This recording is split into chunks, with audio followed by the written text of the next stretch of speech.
Hadirat muslimin muslimat yang dimuliakan Allah subhanahu wa ta'ala, sampai masanya tiba, datang malaikat membawa kain kafan min nur, dari cahaya. Lalu malaikat menampungnya, keluarlah roh sejuk terasa dari kaki, naik ke atas, naik, berhembuslah dia dari mulut.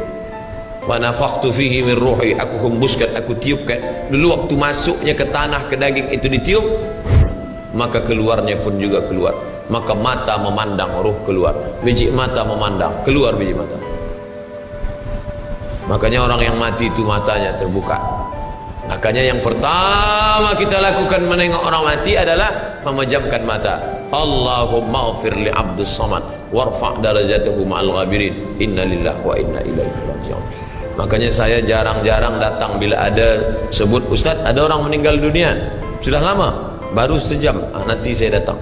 Sebab apa? Saya takut nak pejamkan mata dia. Agak-agak sudah dipejamkan orang, baru saya datang. Saya datang, dah 3 jam, 4 jam, alhamdulillah saya datang. Belum tutup lagi. Iya. Kenapa? Menunggu Ustaz Somad. Paksalah saya tutup. Allahumma ghfir li fulan ibn fulan warfa' darajatahu ma'al ghabirin, inna lillahi wa inna ilaihi. Mana istri yang katanya sayang, kaulah bulan, kaulah bintang, setengah nafasku pergi, buah hati belayan jiwa. Ketika roh ada dari jasad, memang betul kata dia sayang, tapi manakala roh keluar dari jasad, dia pun takut menengok mata kita. Dia takut menengok kita. Dia takut jam pukul 2 malam, jam 1 tutup balik. Na'udzubillah. Begitulah kalau kematian sudah tiba. Sampai pada akhirnya dia tutup, innalillahi wa inna ilaihi raji'un.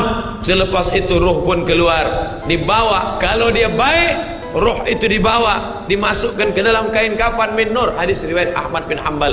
Lalu dibawa oleh malaikat sampai ke pintu langit. Malaikat bertanya, inikah orang yang amalnya selalu dibawa pagi, dibawa petang? Inikah orang yang amalnya selalu dibawa hari Kamis? Inikah amalnya yang selalu dibawa pada bulan nisfu Sya'ban? Ya, inilah orangnya. Kam min masyhurin fil ardi walam yakun ma'rufan fis sama. Bukan hadis. Berapa banyak orang yang namanya masyhur di bumi, tapi malaikat tak mengenal dia. Tapi berapa banyak orang yang tak masyhur di bumi, tapi malaikat mengenal dia. Mengapa? Karena amalnya pagi dan petang dibawa oleh malaikat. Orang ini mana? Belum datang. Orang ini mana? Belum datang. Orang ini mana? Belum datang. Disambut dia, disambut kedatangannya. Masya Allah, tabarakallah. Mudah-mudahan kita termasuk orang yang disambut oleh malaikat karena amal soleh kita. Maka bila saya datang di satu majlis, malam tadi datang di Shah Alam, orang menyambut ramai. Malam ini datang ke Masjid Muaz bin Jabal, ramai. Esok malam di Terengganu datang, tak tahu entah ramai entah tidak. Ramai. Dalam hati, hai Abdul Somad, apakah malaikat akan menyambut engkau nanti juga dalam keadaan ramai? Kalau engkau ikhlas, iya. Tapi kalau tidak ikhlas, na'udzubillah. Nabi Isra Mi'raj berjumpa dengan orang yang sudah lama mati. Bagaimana rasa kalian mati? Apa kata mereka? Seperti kambing yang dikuliti hidup-hidup, seperti tebasan pedang di tempat yang sama beratus kali, seperti kail mata pancing yang masuk ke dalam kulit yang basah, ditarik, disentapkan sehingga terikut dagingnya sampai keluar. Makanya selalu kita berdoa, Allahumma hawwin alaina fi sakaratil maut, taubatan qablal maut, taubat sebelum mati, wa rahmatan indal maut, dapat rahmat ketika mati, wa maghfiratan ba'dal maut, mendapatkan ampunan sebelum mati. Allahumma awin alaina fi sakaratil maut. Makanya doa selamat itu baca pelan. Baca pelan, merenungkan. Ini sekarang banyak orang baca doa selamat cepat-cepat. Maut. Apa maut aja nih? Saya tak pernah menghafaz doa itu pakai kertas, tak pernah. Wa taubatan qablal maut, wa rahmatan indal maut, wa maghfiratan, belum pernah.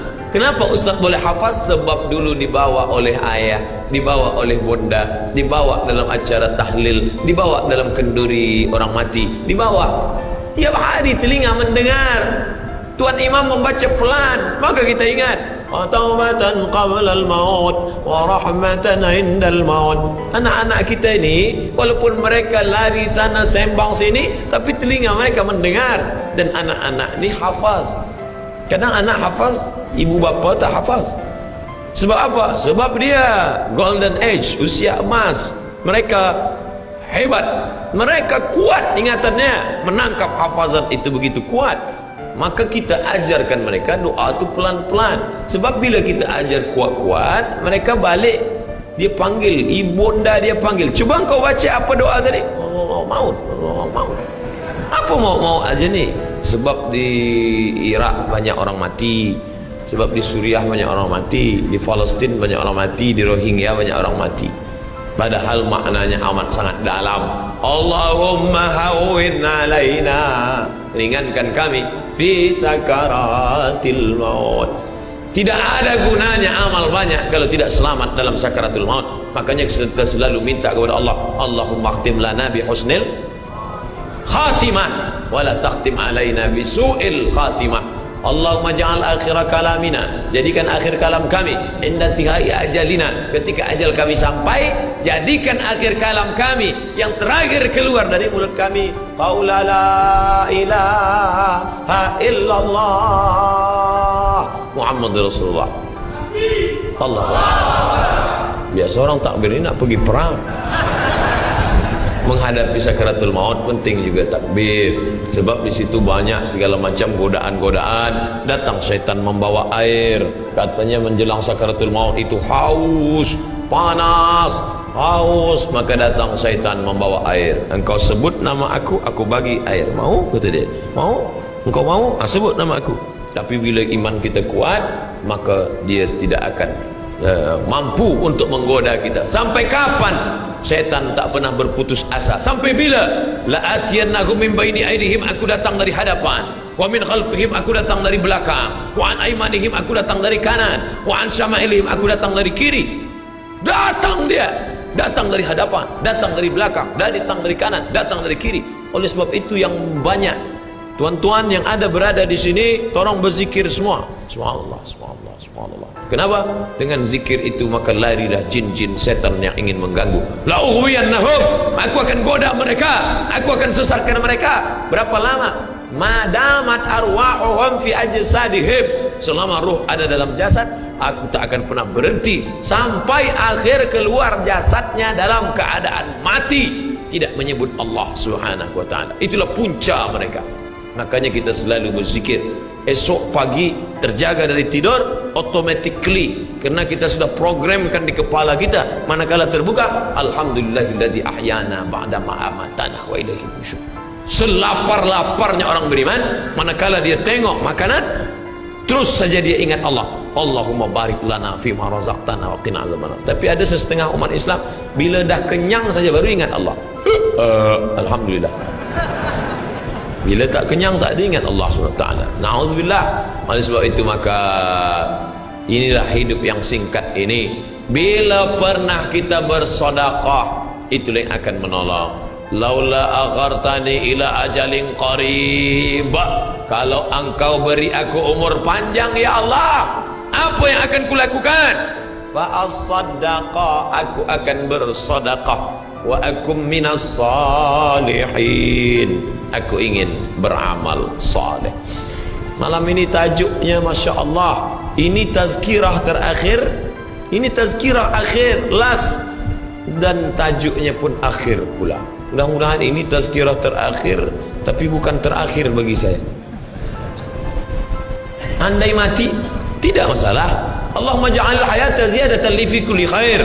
Kalau engkau takdirkan aku besok masih hidup ya Allah, jadikan hidupku itu ziyadatan li, sebagai amal tambahan. Kalau mati malam ini, Allahumma ja'alil mauta rahatan lana min kulli syarr. Kalau aku mati, maka kematian ini berhenti berbuat dosa. Orang beriman tak pernah sedih. Kalau dia mati, berhenti buat dosa. Kalau bertambah pahala. Andai Abdul Somad esok pagi masih hidup, bertambah pahala, dia akan tazkirah, dia akan bagi pelajaran. Andai Abdul Somad mati malam ini, alhamdulillah, berhenti melihat dosa. Dosa apa? Masuk airport dosa, masuk ke plane pesawat terbang dosa. Dosa apa? Dosa mata. Takkan tak kita tengok? Mata terbuka, takkan kita tutup? Maka orang beriman sentiasa menjaga dirinya, tak pernah dia berkeluh kesah, tak pernah dia mencaci maki. Kenapa aku matikan aku ya Allah? Kenapa umurku pendek ya Allah? Ridha kepada Allah. Itu yang selalu kita katakan, raditu billah rabba wa bil islami dina wa bi Muhammadin nabiyyan wa rasula. Aku ridha. Ada yang lebih hebat daripada haji mabrur, ada yang lebih hebat daripada jihad fisabilillah, ada yang lebih hebat daripada zikir dan baca Quran. Apa dia? Ridha bi qada'illah, ridha menerima keputusan Allah. Makanya banyak lelaki yang ridha manakala meninggal istrinya, datang orang, apa tuan tak menangis? Aku ridha menerima ini. Memang dah lama aku tunggu-tunggu. Oh, ini bukan ridha, ini memang penyakit. Oleh sebab itu maka makna ridha adalah tak berkeluh kesah. Setelah orang masuk ke dalam surga, mendapatkan kenikmatan surga, Allah bertanya, "Madza turidun?" Hai penghuni surga, apa lagi yang kalian inginkan? Apa kata penghuni surga? Ridhaka. Tapi engkau sudah masuk surga, ada yang belum kami dapat. Apa dia? Ridhamu. Yang mendapatkan ridha Allah hanya orang yang ridha menerima keputusan Allah Subhanahu wa taala. Man lam yarda bi qada'i, sesiapa sahaja yang tak ridha menerima takdirku, wa lam yasbir bi bala'i, yang tak sabar menerima ujianku, wal yatlub rabban siwaya, carilah Tuhan selain aku. Hadis ini dhaif. Tapi untuk targhib wa tarhib, untuk berikan semangat beramal, untuk fadail amal boleh dipakai, kerana ia bukan masalah akidah, bukan masalah halal haram.